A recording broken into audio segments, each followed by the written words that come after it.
Buenas noches, bienvenidos a Entre Tres. Ayer celebramos el cumpleaños número 95 de la Constitución mexicana. Se dice rápido, pero es realmente una estabilidad en términos de una sola régimen constitucional rigiendo este país por 95 años. Ha pasado muchas cosas, la Constitución sigue siendo la misma, ciertamente con muchos cambios, pero quizá contraste esta estabilidad de la Constitución mexicana con un país que sigue teniendo una cultura de la legalidad, por decirlo menos, muy laxa. Somos muy formalistas. Fue además un régimen de abogados durante muchos años, los funcionarios eran predominantemente abogados, y sin embargo nuestro apego a la ley es más bien laxa. Somos un país como con una relación un poco tirante con la legalidad. Celebramos, la defendemos, es la última voz el Poder Judicial, lo cual es sin duda un avance notable, pero tenemos ahí como muchos huecos, una Constitución con muchas tensiones, con muchas restricciones, con reglas que vienen como realmente de otro siglo. Entonces, tenemos a dos constitucionalistas de primer nivel para poder discutir estos temas con ustedes. El primero es Miguel Carbonell, en orden alfabético. Miguel, bienvenido. Gracias. Y Diego Valadez, bienvenido, Diego, también. Muchas gracias, Carlos. Pues no sé por dónde crean ustedes que valga la pena entrarles, si por la parte más de la cultura de la legalidad o más por el problema de las tensiones dentro de nuestro marco constitucional. A mí me gustaría contar una anécdota. En alguna ocasión, paseando a un alemán que me dio, al expresidente de Transparencia Internacional, íbamos en mi coche y él medio habla el español, y llegamos a una avenida y entonces de pronto me dijo, oye, ¿cómo es que se llama revolución? Esto en Alemania estaría prohibido, o sea, no se puede estar convocando a la subversión en contra de las instituciones. Entonces ya le expliqué, bueno, el peso de la Revolución Mexicana, etcétera, etcétera. Llegamos a la próxima cuadra y me pregunta, me dice, ¿y qué quiere decir insurgentes? Entonces le dije, mira, Peter, el asunto está muy complicado, es toda una cultura. En realidad hemos hecho de la rebelión, hay una cultura de rebelión en el país que sigue de alguna manera viva y que seguimos venerando a los que sublevan. Lo vimos en el 94 con el movimiento zapatista.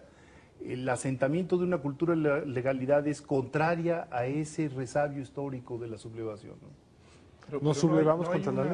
También hay un mensaje, digamos, contradictorio en la nomenclatura de las calles, porque supongo que será extraño que en otro país haya una calle que se llama 5 de febrero, que se llama artículo 27, artículo 123. También, digamos, esta idea de ver la legalidad como símbolo, digamos, como la ceremonia del día de ayer en honor a la Constitución mexicana, me parece que habla de esta esquizofrenia legal en donde la honramos, la veneramos, tiene grandes monumentos, grandes símbolos, pero no es realmente una pauta para orientar la conducta, es si acaso un consejo. Y en materia constitucional es peor.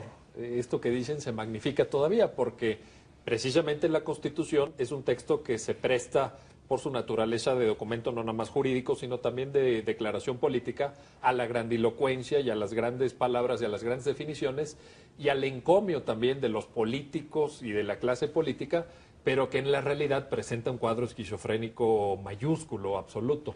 Y en ese sentido, por supuesto, todos los indicadores que tenemos en temas de cultura constitucional nos demuestran una precariedad impresionante, un abismo entre aquello que está establecido en nuestra Carta Magna y lo que realmente se vive en la práctica social de nuestro país. Y en ese sentido, yo diría, en relación a lo que apuntaba Federico, desde luego que hay una parte de la población mexicana que todavía ve en la subversión, en la insurgencia, un motivo para no acatar las leyes. Pero creo yo que a estas alturas también ya tenemos muy medido que la mayoría de las personas en México se acomodan en relación a la ley. No quiere decir que la cumplan. En esta laxitud de la que hablaba Carlos, creo que la mayoría de los mexicanos simplemente hacen lo que pueden, hacen, como que la cumplen la legalidad, pero en realidad se acomodan a las circunstancias para evitar pues, cumplimientos a rajatabla o absolutos de la propia legalidad. Bueno, ese fenómeno que efectivamente constatamos todos, y además hay base empírica para demostrar ese apartamiento de la disposición a cumplir con la norma, no es solo de la sociedad entendida como el conjunto de gobernados, es de la sociedad en sentido amplio que involucra a los gobernantes, y en ese sentido lo que estamos viendo en este momento en México es todo un proceso de desconstitucionalización. A pesar de lo que se haya dicho ayer, debemos reconocer que el discurso constitucional se ha venido haciendo realmente anual. O sea, tendremos que esperar al próximo 5 de febrero para volver a hablar de la Constitución. No quiero decir que ese discurso reiterativo que tuvimos durante mucho tiempo de hablar de la Constitución cada 3 por 4 fuera el más aconsejable, pero lo que sí quiero decir es que nos hemos alejado de los conceptos básicos de la Constitución y que progresivamente nos importa menos su aplicación. Veamos un caso, en lo que yo refiero como desconstitucionalización. ¿Cómo explicamos a una sociedad la presencia de retenes en las carreteras? Sí. Y por otro lado, decimos que de acuerdo con la Constitución hay libertad de tránsito. ¿Cómo explicamos a la sociedad que el artículo 13 de la Constitución hable en el sentido de que no hay ningún tipo de fueros en el país? Y por otra parte, todavía estemos discutiendo en la Suprema Corte de Justicia si a los militares que delinquen se les encausa o no en el orden civil, que es lo que la Constitución dice, o sea, está fuera de discusión. Pues yo creo que tiene razón, pero son dilemas de siempre. Retenes en Zihuatanejo y Acapulco ha habido desde que yo recuerdo haber ido a Zihuatanejo. Los fueros militares no se inventaron en esta administración, han sido parte constante de la relación Estado, bueno, poder civil, poder militar. Y habría muchos otros, digamos. Hay una tensión permanente entre ese derecho constitucional a la libertad de circulación y la violación constante de quienes marchan, no solo de la libre circulación de terceros, sino la Constitución es muy clara que para cuando marchas tienes que ser respetuoso a las autoridades, bla, bla, y también hay una violación constante de la Constitución. Es decir, como que la Constitución es un referente que se usa en el debate político citando solo lo que a ti te conviene. Lo que pasa es que no es lo mismo el ejemplo que señalas de una marcha pública que efectivamente interrumpe la circulación, que eso pasa lo mismo en México que en Londres, o en Berlín o en cualquier país, a que la transgresión venga por parte de la autoridad. Porque para eso se inventó la suspensión, que en México llamamos suspensión de garantías o estado de excepción en otras partes. Lo que ocurre es que lo que tú señalas, que esto se ha venido haciendo por años, es lo que ha acabado por efectivamente afectar la percepción de la constitucionalidad en México. He señalado solo unos ejemplos, pero podríamos examinar una veintena de casos. Miren, rápidamente dicho, la Constitución nos habla de derecho al trabajo, artículo 123, ¿dónde está el seguro de desempleo? Por supuesto, o dice que los salarios serán justos y remuneradores. ¿Cuándo te has amparado porque no lo es? La Constitución define lo que es el salario mínimo. Dice que es el monto necesario para satisfacer las necesidades de una familia. Bueno, ¿quién con 1,600 pesos puede decir que satisface las necesidades de una familia? Ernesto Cordero. No serán 6,000, no seas tan duro. Ahora, yo creo que sí hay un cambio importante en el sitio que tiene la Constitución en el régimen político, y me parece que eso deriva del pluralismo. Me parece que con una estructura pluralista en las instituciones, en el Congreso, en las gubernaturas, en los municipios, el hecho de que se haya roto ese embudo que existía durante muchas décadas, que se concentraba el poder en el presidente de la República, sí ubica a la Constitución en un lugar diferente. Mejor que antes. Creo que, por supuesto que es un mejor lugar, y creo que empieza a leerse en una clave distinta, que es la clave que me parece que es la razonable para un texto constitucional, que es leerla como una ley que tiene, a fin de cuentas, un tribunal que es el que la descifra y la interpreta oficialmente. Eso durante la era priista, pues no existió. La Constitución tenía solamente esa dimensión simbólica y no era puesta a prueba por los jueces. Yo creo que esto es una novedad importante. Me parece que tendríamos quizá una década de este experimento, digamos, en donde la Constitución es parte del litigio político de las distintas fuerzas del país, y donde hay un árbitro en donde nos puede a nosotros decir si es constitucional el aborto o no. Bueno, esa es una novedad que yo creo que hay que darle la bienvenida porque sí está en una posición que me parece congruente con el sistema democrático. Sí, sí, yo me sumo a la moción de Jesús porque la verdad es que en los últimos años hemos tenido discusiones que sí involucran a los ciudadanos comunes, discusiones en la Suprema Corte. Los ciudadanos sienten una Suprema Corte hoy más viva, quizá porque están llegando estos casos al máximo tribunal de nuestro país. Y nos da la impresión de que existe, digamos, una disputa por la interpretación constitucional que antes estaba como adormecida. El hecho de que la Suprema Corte sea ya un referente en el país es muy útil, habla de un cambio de cultura jurídica, ¿no? Por poco que sea, ¿no? Quizá lo que tenemos es una constitución de varias velocidades, porque yo en efecto, me sumo y hemos constatado desde muchos ámbitos esta nueva presencia de un Poder Judicial. Mencionaron a la Suprema Corte, pero también el Tribunal Electoral.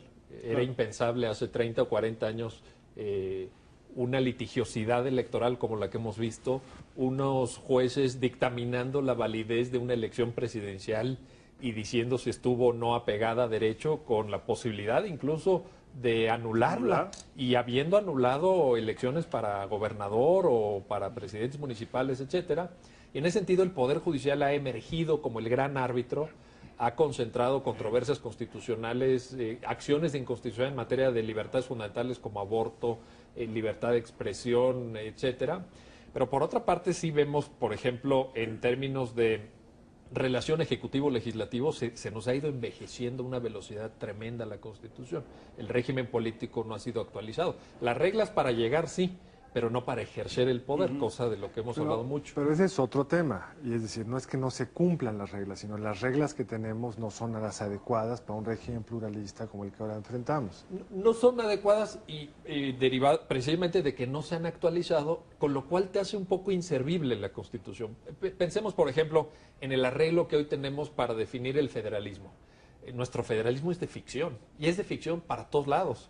Por una parte, hay una gran concentración de poder. Por otra parte, tienes una anomalía constitucional, por donde lo quieran ver, que es el Distrito Federal, que es una cosa entre una entidad federativa y un espacio geográfico todavía tutelado por órganos federales.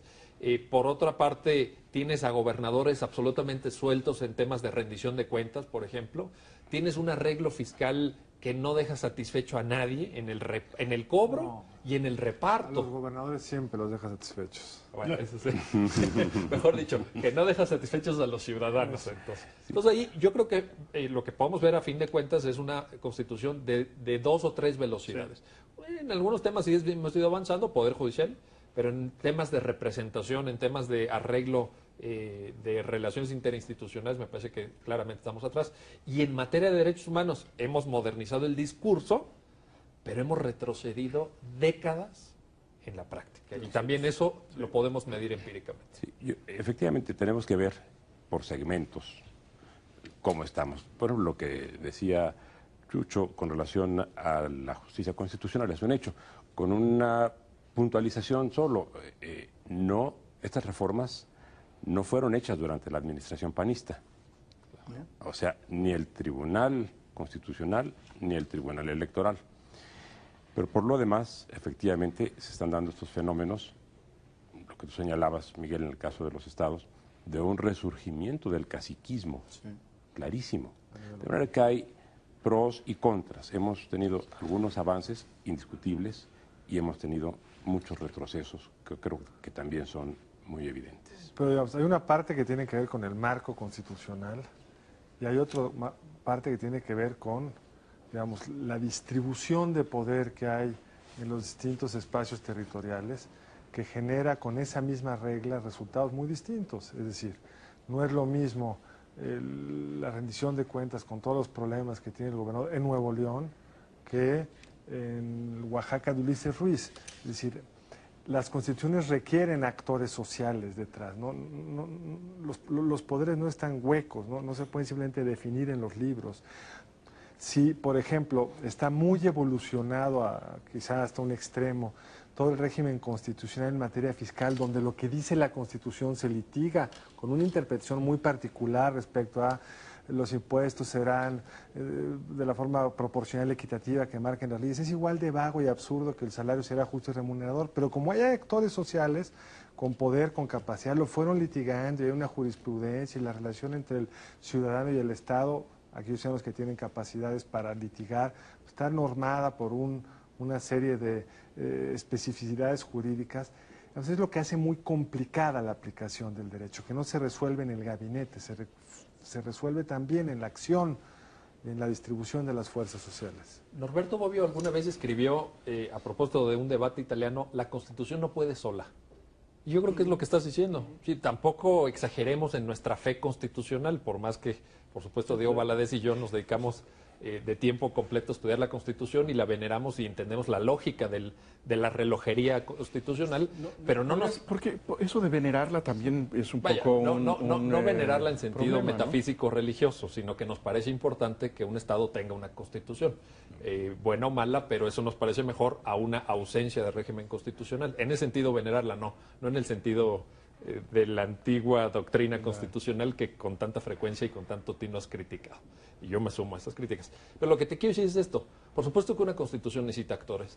Y no solamente actores institucionales, no solamente un régimen de partidos políticos comprometidos con los valores de la Constitución, un régimen de poderes públicos comprometidos con una lectura normativa de la Constitución, que es lo que decía Jesús. Necesita también una sociedad atrás. Necesita una sociedad que en primer término conozca su Constitución, que cuando haya un debate público acerca de retenes, pues tenga una noción básica de qué se está poniendo en juego. Que cuando toque la policía o el ejército, si es que toca, a la puerta de su casa, pues sepa que no puede entrar si no trae una orden de un juez. Y eso lo dice la Constitución. Entonces hay un primer deber ciudadano de conocimiento constitucional, de involucramiento en los debates y, por supuesto, de participación en la medida que se pueda para mejorar el régimen que tenemos. O sea, la Constitución sola no puede. Y no solamente no puede, nunca podrá. No nos confiemos en ese sentido. Bueno, tenemos que hacer un corte. Estamos platicando aquí con Miguel Carbonell y con Diego Valadez sobre la Constitución, más allá del papel, la Constitución que también debería estar en la cabeza de los ciudadanos mexicanos. Bueno, seguimos hablando aquí con Diego Valadez y Miguel Carbonell. Al final del bloque anterior hablábamos de este sitio de la Constitución en la sociedad mexicana.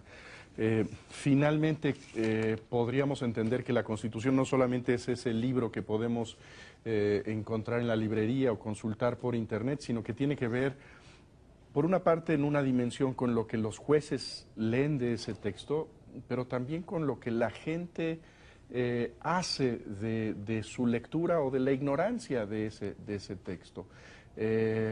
Y ahí hay un estudio interesante del Instituto de Investigaciones Jurídicas que valdría la pena comentar, Miguel, ¿no? Sí, cómo no. En mayo del año 2010 se levantó la segunda encuesta de cultura constitucional. La primera fue del año 2003, cuando Diego Valadez era el director de nuestro instituto, y arrojó unos datos...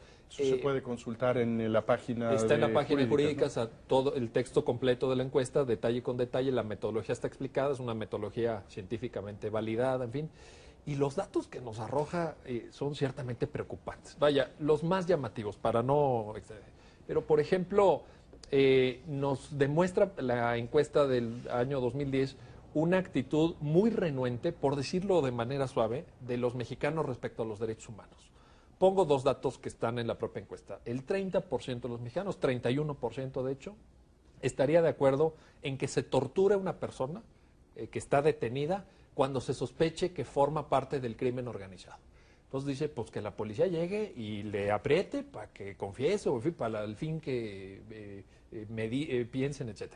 Dos, el 32% de los encuestados señalan que estarían de acuerdo o muy de acuerdo en que una persona fuera ejecutada cuando es detenida por la policía o por el ejército, en vez de ser entregada a un juez o a un ministerio público. Eso es un nivel de animadversión, de renuencia, de enemistad con los derechos humanos más básicos, integridad física y vida. El derecho, digamos, con el proceso básico de un sistema democrático, que no eres culpable hasta que se demuestre. Lo cual nos arroja también, digamos, luz en el sentido que muchos mexicanos, probablemente millones de mexicanos en la lucha contra el crimen, lo que buscan no es justicia, sino venganza. Pero, digamos, relacionando esto con lo que decía Diego Valadez hace un momento, esto empieza también con con una pedagogía oficial. El gobierno de la República ha tenido como estrategia publicitaria el hablar de sus capturas y llamarlos a ellos no presuntos delincuentes, sino los delincuentes con sus alias para generar incluso musicalmente esta animadversión a estas personas que no tienen desde esa plataforma las condiciones para un juicio imparcial, porque hay una estrategia de publicidad gubernamental en donde se les señala como no sospechosos, sino los culpables. Ahí creo que el problema de la cultura de los derechos humanos tiene una complicidad desde las órbitas más altas del gobierno federal, ¿no? Y ahí lo peor, Jesús, es que no lo ha parado el propio Poder Judicial Federal, porque en otros países a una persona que se le hagan este tipo de imputaciones se pensaría que no se está respetando el debido proceso legal. Es decir, tú en primera sacas a una persona que ha sido apenas detenida, no investigada, no juzgada, que no ha tenido derecho a ofrecer pruebas, que no ha tenido derecho a apelar o a interponer un amparo, lo sacas en la tele para que lo vean hoy millones de mexicanos en la noche diciendo este señor es un secuestrador, o es un sicario, o es un asesino, etcétera. Pues ahí hay una violación clamorosa a la presunción de inocencia y al debido proceso legal. ¿A quién corresponde parar eso? A los jueces. Los jueces deberían de poner una cortapisa a este tipo de ficciones, a este tipo de presentaciones mediáticas y no aceptar un detenido en ese Ahora, ya hay como una tensión entre la tradición de los Estados Unidos y la europea, ¿no? Lo vimos con el caso de Strauss-Kahn. En Estados Unidos es normal que lo presenten, que después habrá un debido proceso en el caso. Sí, ignominioso que le llaman, ¿no? totalmente. Y después lo acabaron soltando porque no había pruebas. Versus la lógica de protección completa del personaje en cuestión hasta que no esté sentenciado. Me parece menos grave eso que el uso del Ejecutivo en su propaganda. Es decir, si los medios lo presentan, en fin, es una estrategia discutible, pero que el Ejecutivo Federal, como parte de su estrategia de publicidad de lo que está haciendo, caiga en lo mismo, me parece que estamos en un nivel muy preocupante. Bueno, además de eso, además de lo que se refiere a los detenidos, hay que tener en cuenta que los millares de muertos, todos han sido ya sentenciados como narcotraficantes. Son narcoejecuciones y las víctimas, pues de alguna manera se lo merecían. Me refiero a lo que se dice o se implica en el discurso. Ahora, con relación a los datos duros que da Miguel con relación a la encuesta del Instituto de Investigaciones Jurídicas, hay otro dato que tiene que ver también con esto que hablamos de la cultura constitucional y de la cultura jurídica en general. Cuando se pregunta si se considera que la Constitución es adecuada para la vida actual del país, en 2003 la respuesta favorable fue 43%. La respuesta desfavorable, o sea, que no es funcional. En la encuesta del año pasado, 57%. O sea, en 7 años aumentó 13 puntos la convicción de que la Constitución es disfuncional. Ahora, ese juicio tiene el problema que tienen todos los estudios de opinión, que implica, digamos, una posición básicamente binaria, sí o no. Y yo creo que una evaluación tiene que ser una evaluación mucho más refinada sobre aquellos elementos de una Constitución que pueden tener sintonía con el tiempo y otros que están desfasados. Sí, claro. Que yo creo que es lo que tendríamos que hacer en vista de que el próximo sexenio se celebrará el centenario de la Constitución de 1917, la Constitución más longeva del continente después de la de los Estados Unidos. La más longeva. Y habría que ver también la forma como hemos redactado la Constitución. Sí. Digamos, la Constitución en 1917 estaba integrada por 22,000 palabras.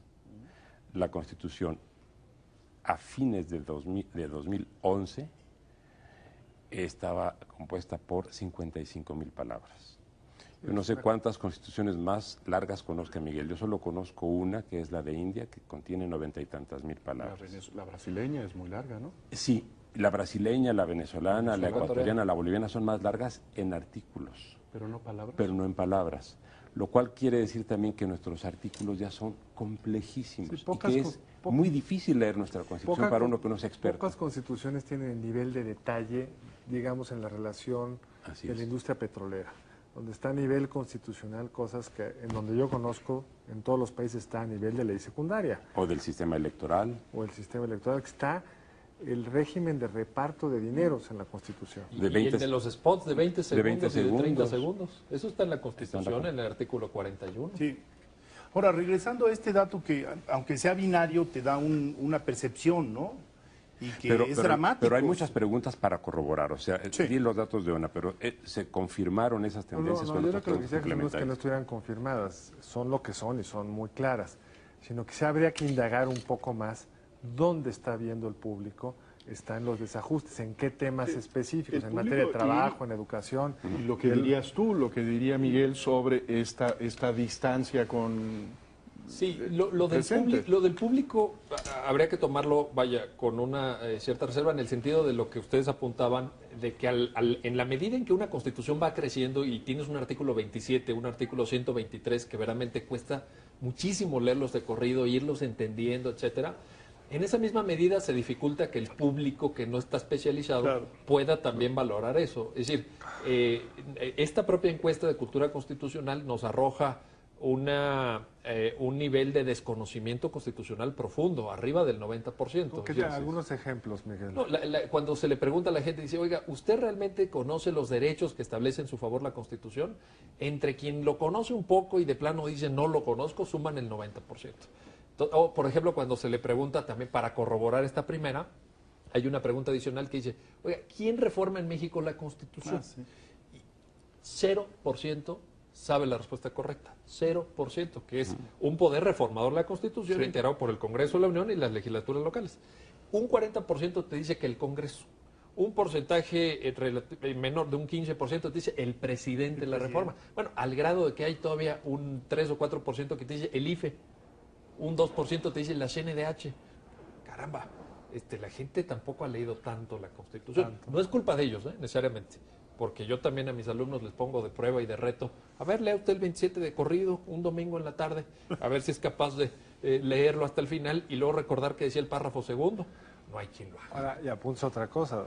Después de la Constitución, que es complicada, léete una sentencia de la Suprema Corte y compárala como está redactada en Canadá, Estados Unidos, Colombia, que son unas redacciones que te dicen qué es lo que está en el juego, no te recitan una serie de historias previas donde es muy difícil saber qué están queriendo argumentar. Jesús apuntaba un tema, un concepto que me parece muy sugerente, que es la pedagogía constitucional. En México nos ha faltado mucha pedagogía constitucional, empezando por el propio texto, que es incomprensible en muchos de sus aspectos, muy barroco, muy difícil de penetrar en sus significados. Y si a eso le agregas lo que tú señalas, Carlos, la interpretación, porque hoy una constitución no es nomás el texto. Una constitución es también la interpretación que de ese texto hacen los jueces y el alcance que le quieren dar.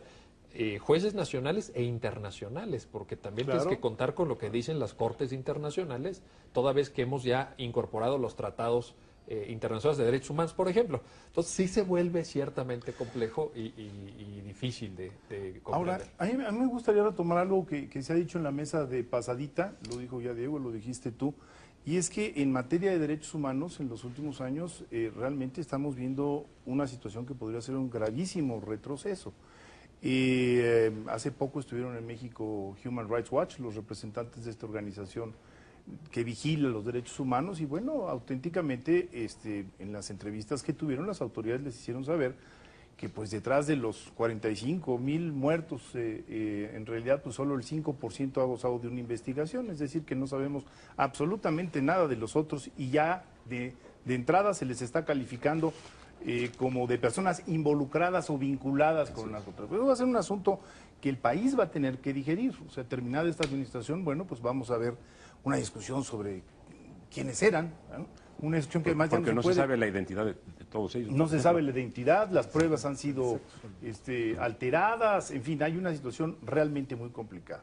Y después me gustaría retomar lo de la pedagogía jurídica porque cuando tuve el honor de estar en la CNDH, uno de los movimientos que vimos es cómo caía la detención ilegal y la tortura. Y se fueron hasta, si no mal recuerdo, el lugar 12 o 13avo, por ahí. Y de nueva cuenta han vuelto a ascender. Ahora, tú le preguntas a una gente qué es la detención ilegal y no sabe cuáles son sus derechos, ¿eh? Estas escenas que vemos de la policía norteamericana leyéndole sus derechos a los ciudadanos en el momento de la detención, eso en México todavía no lo logramos, que sería como quizá uno de los primeros peldaños para ir construyendo una cultura de legalidad. ¿Cuáles son mis límites? ¿Cuáles son los límites de la autoridad en una detención, ¿no? Lo que estás diciendo, Federico, no tiene un matiz puramente académico, teórico, impacta en la práctica, en la vida de personas de carne y hueso. La CNDH acaba de sacar un informe especial sobre entrada en domicilio sin orden judicial y se pudieron acreditar más de 15,000 casos documentados en lo que va del sexenio de entrada en domicilio sin orden de cateo, que es un requisito que la Constitución fija. Claro. Si usted quiere entrar en un domicilio, tiene que tener una orden de un juez para que le diga, oiga, pues busque esta arma, etcétera. Y ese es un ejemplo de los muchos ejecuciones extrajudiciales. La tortura en 2007 se fue para arriba otra vez, sobre todo tortura en manos de militares, hay que decirlo con todas sus letras, Sedena y Secretaría de Marina, documentados perfectamente en recomendaciones de CNDH, y en ese sentido, y no ha habido una respuesta popular también que diga, oiga, ¿qué está pasando? Queremos seguridad, pero no a costa de todo, no a costa de cualquier mínimo sentido de respeto a la dignidad humana, y habrá que sacar las cuentas cuando sea el momento, ¿no? Ahora, una cosa brevísima, que también denota este abandono de la cultura constitucional o esta desconstitucionalización del país, porque también se le pregunta a mucha gente, y se han hecho las encuestas, ¿está usted de acuerdo con que se retire el ejército de esta población? Y un 80-85% dice que no se retire, a pesar de que se saben estas acciones arbitrarias. Sí, pero lo que no se sabe también, porque lo sabemos cada vez mejor de entidades donde no hay ni ejército, ni policía federal, ni policía municipal, es que viven bajo el terror del crimen organizado. Bueno, pero eso eso es lo que habla de que no tenemos la seguridad de que los derechos que están en la Constitución se están cumpliendo. No, claro, por ejemplo, pero se vuelve un ejercicio académico esto, cuando la alternativa es que te secuestren a una persona por semana, como pasa en algunos pueblos. No, la alternativa es que se cumpla. No, claro, Miguel, nadie no querría eso, pero lo que creo que hay que entender es que cuando te están respondiendo eso, no te están diciendo es que yo querría vivir como en Suiza. Bueno, si les preguntara así, te diría sí, pero vienen muchas de estas zonas de la ausencia total de control alguno sobre el crimen organizado. También creo que hay que hacernos cargo de eso. No significa que haya que dejar de atender lo que estaban diciendo ustedes, pero solo hay que entender el contexto de esa pregunta. Agrego un dato que corrobora lo que está diciendo Diego de la contradicción. Hay reactivos recientes de distintas encuestadoras que preguntan, ¿cree usted que en México se están violando los derechos humanos? Y la percepción ha ido en ascenso, está ahorita casi en el 50%, ronda el 50%. Entonces, por un lado dicen, sí se están violando los derechos humanos, por el otro lado dicen, no, que no se retire el ejército, por el otro lado aceptan que haya tortura y por el otro lado aceptan que haya ejecuciones. Es decir, eso también te habla de una cultura de legalidad muy contrahecha todavía, ¿no? Y de una realidad violentísima. Estamos en un momento más de regreso, se nos fue este segundo segmento. En un momento más regresamos para el último segmento con Miguel Carbonell y Diego Valadez. Bueno, a mí me gustaría poner en este último segmento un asunto que ha estado en el aire ya algunos años. Puede ser que a partir de la muy polémica elección de 1988 surgió un grupo de legisladores que empezó a hacer una crítica furibunda en contra de nuestra Constitución e incluso se llegó a hablar de la necesidad de una nueva Constitución. El asunto, digamos, no ha prosperado desde el punto de vista de que hay una convocatoria formal, pero sigue habiendo personas que dicen, son tantas las reformas que se le han hecho a la Constitución Política de los Estados Unidos mexicanos que quizá deberíamos de partir de cero y convocar una especie de constituyente, lo cual a mí me parece imposible. ¿Ustedes qué opinan? ¿Cómo ven esta situación? Bueno, yo hace algunos años consideraba inadecuado que hubiera una nueva Constitución en el país, fundamentalmente porque creo que una serie de consensos básicos que teníamos establecidos, entre ellos el Estado secular, podrían correr riesgos. Pero hoy lo que estamos viendo es que ya los riesgos para el Estado secular están instalados y que ya se han hecho incluso reformas en diferentes constituciones, nada menos que 18 constituciones estatales, donde efectivamente el Estado secular ha quedado omitido. En estas circunstancias y por esta forma tan peculiar que hemos tenido de ir construyendo la Constitución, que es realmente una norma muy reglamentaria, como ya se comentó en los segmentos anteriores, yo creo que tenemos que llegar a una etapa en la que solamente habría dos opciones: o una refundición del texto constitucional, o sea, reescribirlo aunque no le cambiemos nada en cuanto al contenido, o una reelaboración de la Constitución sin un Congreso Constituyente. Yo creo que lo podemos hacer, podemos hacerlo con Congreso o sin Congreso Constituyente, pero el poder reformador tiene facultades para ello. Miren, pero si en el plano de revisar, digamos, desde el nombre del país, desde el artículo primero hasta el último, ¿sería tu idea? Lo normal reforma integral lo normal sería eso. Así es, lo normal sería que muchos artículos no se modificarían, como ocurrió en 17 con relación a 57, pero miren, solo como un ejemplo para nosotros y para el público que nos ve. Si en este momento nosotros fuéramos uruguayos y esta mesa estuviera llevándose a cabo en Uruguay y el público que nos está viendo fuera uruguayo, todos podríamos decir que en México, que en un país lejano llamado México, la Comisión Nacional de los Derechos Humanos y la Procuraduría General de la República forman parte del Poder Judicial. ¿Por qué? Porque si leemos la Constitución encontraremos que la Procuraduría y la Comisión de Derechos Humanos están en el capítulo correspondiente al Poder Judicial de la Federación. Sabemos que no es así. Entonces, es un problema ya técnico de redacción de la Constitución muy profundo. Y estoy señalando un ejemplo, son un montón. Sí. Bueno, de hecho, por ejemplo, abonando en lo que tú dices, pues el título primero, las garantías individuales, pues ya es una terminología que está de alguna manera fuera de... Tendrías que hablar de los derechos ciudadanos. En ese título está el INEGI, por ejemplo.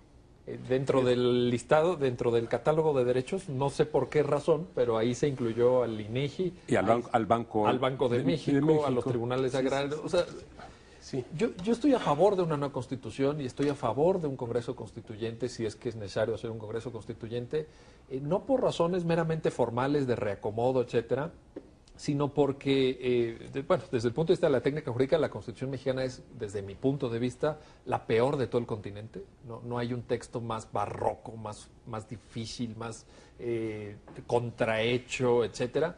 Tenemos la peor Constitución de América Latina y no creo que México merezca eso. Creo que la tradición constitucional o las aspiraciones de la democracia constitucional mexicana merecen algo mucho mejor, más pulcro, bien redactado, etcétera. Sino porque también una nueva Constitución puede ser como el disparo de salida de la consolidación democrática, la Constitución de la democracia mexicana, que creo que no ha habido ese momento de eclosión, digamos, democrática, los pactos de la Moncloa, el referéndum chileno, yo creo que, la caída del apartheid. Lo que estás pidiendo es una fiesta, Miguel. No estás pidiendo una nueva constitución. Lo que quieres es una ceremonia, un gran símbolo. La democracia vive de eso también. Yo creo que esa es una visión, digamos, arcaica de la Constitución, que es reinstaurar la Constitución como un símbolo, el símbolo ahora de un nuevo régimen político. A mí me parece que la Constitución debe servir para hacer una regla, una ley que se aplique y que define qué es lo lícito y qué es lo ilegal. Pero digamos, tener un nuevo constituyente, para tener una ceremonia de refundación, para decir a partir de hoy es el día auténticamente cero de la democracia mexicana, me parece que es una visión profundamente conservadora de la legalidad, que es emplear la ley como un farolito. Déjame seguir en ese mismo sentido. Además de que estoy de acuerdo con ello, porque sean dos, me parece que parte de una visión muy de gabinete, de que se van a juntar estos grandes juristas mexicanos y van a sacar esa constitución con la técnica jurídica que se merece el pueblo mexicano, cuando las constituciones se redactan en las negociaciones políticas. Y tenemos la constitución que tenemos como resultado de esas negociaciones. Si tú ves la brasileña, la colombiana, cuando se redactan, más recientemente que también genera una inflación brutal, porque no existen los consensos para quedarse con lo que idealmente, a lo mejor, si acaso, Carbonell y Valadez se pueden poner de acuerdo de que sería la constitución ideal para México. ¿Sí? Son proyectos políticos que reflejan las divergencias y dificultades políticas de armarlo. Así vimos en la reforma del 57, que se vuelve la del 17, lo que manda Carranza no tiene nada que ver con lo que salga, con lo que salió. Voy de uno en uno. Lo profundamente conservador, lo que realmente es conservador es la alternativa a lo que nosotros estamos planteando, que es quedarnos como estamos. Quedarnos como estamos, con una constitución que no satisface a nadie, con una constitución que técnicamente es una vacilada, con una constitución que nadie respeta, con una constitución que nadie conoce y nadie puede conocer, y con una constitución precariamente aplicada. Pero eso me parece lo más conservador. Cada afirmación que has hecho ha sido de un terrible simplismo. Es decir, ninguna afirmación de esa es válida. Es decir, desde luego que la Constitución tiene grados relativos de cumplimiento, tiene grados relativos de respeto, y no podríamos decir es que nadie respeta la Constitución. Va a haber elecciones en julio, el 1 de diciembre va a haber un nuevo presidente, y en ese sentido la Constitución sí tiene un grado de eficacia, un grado de eficacia. Es un grado que desde luego que tiene que ser muchísimo mayor, pero no podemos decir que es un trapo que no sirve para nada. Bueno, que sirve Lo que para tenemos poco, que hacer es potenciar la eficacia de la Constitución, es decir, dejarla de ver como una banderita, verla como una ley. Hoy es imposible de hacerlo. Hoy es imposible para quien quiera leer la Constitución, no para quien quiera nada más hablar de las grandes decisiones. El artículo 6º dice que uno de los límites a la libertad de expresión vigente es la moral. Intentemos aplicarlo. Listo. Sí. Intentemos aplicar eso. Venga, tomémonos en serio. Tomémonos normativamente como tú propones. ¿Cuál va a ser el resultado? Va a ser una sociedad profundamente conservadora. Entonces, lo que yo creo sobre es ir viendo artículos que no están funcionando.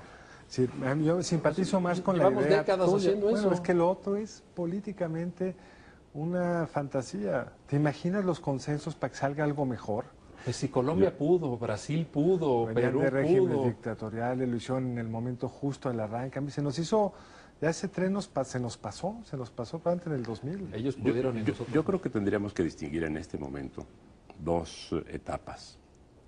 En esta en la que nos encontramos, discutiendo hoy, acabando de celebrar el 95º aniversario de la Constitución, podemos decir que todavía la Constitución es reformable si lo que queremos es introducir en ella los consensos que nos faltan para hacer más gobernable nuestra democracia. No quiero decir que nuestra democracia no sea gobernable hoy, pero hacerla más gobernable. Y lo que nos falta es el régimen de gobierno. O sea, dicho así muy esquemáticamente, tenemos que entrar a discutir el régimen de gobierno. Y muchos cambios en cuanto a gobierno caben en la Constitución actual, sea que queramos tener un sistema más parlamentarizado o menos parlamentarizado, que es de alguna manera una tendencia que ya se da en todos los sistemas constitucionales contemporáneos. Ahora, que no se hace nada y que nos invitan ustedes a Miguel y a mí el 5 de febrero de 2017, dentro de 5 años, menos un día, y que no se ha hecho ningún cambio y que este deterioro que ya advertimos ahora que se ha dado y que podemos cuantificar en los últimos 7 años, que sigue otros 5 años más, entonces una nueva Constitución creo que es no necesariamente deseable, pero sí casi inevitable. Porque se va a discutir, la sociedad va a estar discutiendo qué clase de Constitución tenemos. Y yo creo que no debemos llegar a eso, debemos adelantarnos para no caer en una situación de polarización del país que no nos permita construir estos consensos a los que se refiere Carlos. Ahora, les hago una pregunta. Ha habido también la propuesta intermedia, vamos, de crear una especie de comisión dentro del legislativo que abra una limpieza o que haga una limpieza hermenéutica y quite estas contradicciones, algunas de ellas muy evidentes, como las que acabamos de mencionar. Y eso políticamente hablando creo que sería, digamos, habría mucho mayor probabilidad de que algo así caminara. Esa es la refundición de la Constitución. Exactamente, que es la refundición de esta Sí. ¿Qué experiencias hay en otros países que pudieran ser análogas a esto? Que digamos que pudieran ser propuestas ya en serio, como un problema técnico, lo que dice Miguel lo ha dicho en varias ocasiones, hay un problema técnico, también por un problema de cultura jurídica. Nadie va a poder leer la Constitución con tantas contradicciones. ¿Qué experiencias hay al respecto? Yo conozco pocas, quizás Suiza, que es la única que hizo un ejercicio de refundición, pero con eso resolvemos una parte. Si podemos limpiar, a ver, el 27 que quede más corto, el 123 que quede más corto, el 41 que no hable de 20 y 30 segundos. Pero yo creo que hay definiciones de fondo. Por ejemplo, el régimen político, un sistema presidencial tal como nosotros lo tenemos diseñado, ¿puede o no caminar en un México de 3 partidos políticos? Sí, sí. Caramba. Pero me parece... O la articulación del federalismo. El federalismo, tal como hoy lo tenemos planteado, ¿puede caminar? Yo creo que hoy, la pregunta, Miguel, es si eso es más fácil, discutiéndolo todo al mismo tiempo, o concentrarse en ese problema, porque tenemos ese reformador, que es el poder constituyente. ¿Cómo lo ven ustedes política más viable? Que le dicen, ahí va todo, piénsalo todo de la A a la Z. Híjole, no podemos sacar esta complejísima discusión del régimen de gobierno.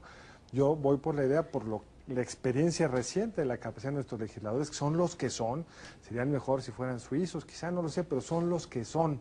Entonces, con esos, mejor vayámosle proponiendo tarea por tarea, ¿no? Pues depende de la prisa, porque... No, pero empecemos mañana. Pero llevamos 30 años empezando mañana. Por eso, pero si no hemos podido hacer uno, me parece raro poder sacarlos todos de golpe. Eso es lo que me parece desde el punto de vista de los equilibrios y de las negociaciones políticas. Es muy complicado. En Argentina resolvieron esto muy bien. Tenían una constitución de 1851 sin modificar. Sí. Y en el año 94 dijeron, vamos a reformar la constitución sin tocar A, B, C, D. Y entonces salvaron esto, efectivamente, que ustedes señalan, no entraron a la refundición, o sea, se oye muy feo, como dice Carlos, digamos, reescribir la Constitución, repito, sin cambiar su sentido. Entonces se pueden hacer las dos cosas, es decir, vamos a modificar ciertos aspectos y vamos a reescribir otros. Y eso se puede, yo creo que eso se debe, y resultaría adecuado si lo hiciéramos en el curso de este año y del próximo. Yo creo que para más tarde se complicaría. Bueno, el Instituto de Investigaciones Jurídicas ha hecho muchas propuestas interesantes. A lo mejor debería de embarcarse en un debate sobre cómo sería una nueva Constitución. Vamos a tomar en cuenta tu opinión y vamos a aplicarla. Sí, y ya se ha hecho en parte. El primero que yo recuerde que lo hizo con un carácter integral fue Jaime Cárdenas en 1996, en un libro que se llamó Una Constitución para la Democracia. Yo mismo en el 2002 puse ya vislumbré pues un proyecto de reforma integral, etcétera. En términos de propuestas tampoco, es decir, entiendo que la clase política sea de una precariedad intelectual y que el nivel de debate sea bajísimo, pero desde las ideas están, claro, las propuestas están, los debates se han dado, no tenemos que empezar de cero. Ahí está, digamos, mi distancia y mi incomodidad. Es decir, en términos racionales, podríamos nosotros encontrar un texto constitucional limpísimo, lo podríamos escribir en endecasílabos, como se quiera. Pero la Constitución no es eso solamente, no es una estructura, una mecánica que pueda ser estrictamente cartesiana en términos de su lógica jurídica y su coherencia interior. Tiene un componente orgánico en donde hay visiones distintas, en donde hay algo incluso saludable, diría yo, en su contradicción.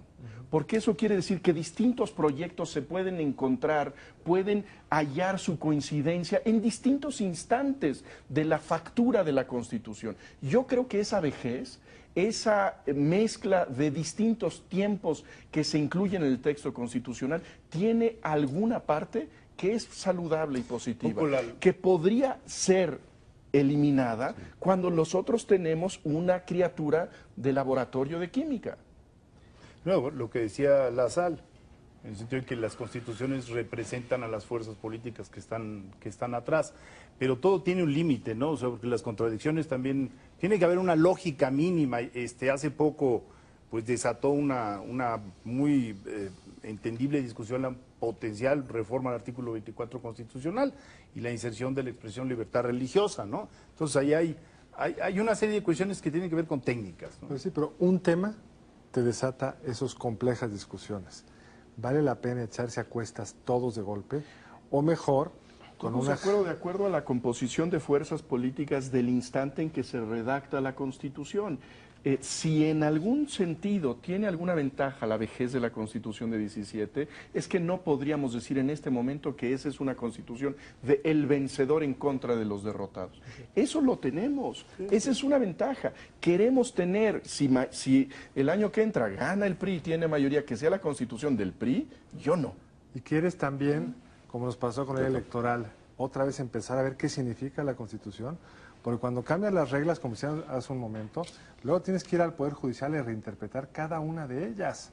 El problema es que hoy no satisface a nadie. La Comisión de Puntos Constitucionales de la Cámara de Diputados tiene presentadas y por dictaminar 1.200 iniciativas de reforma constitucional.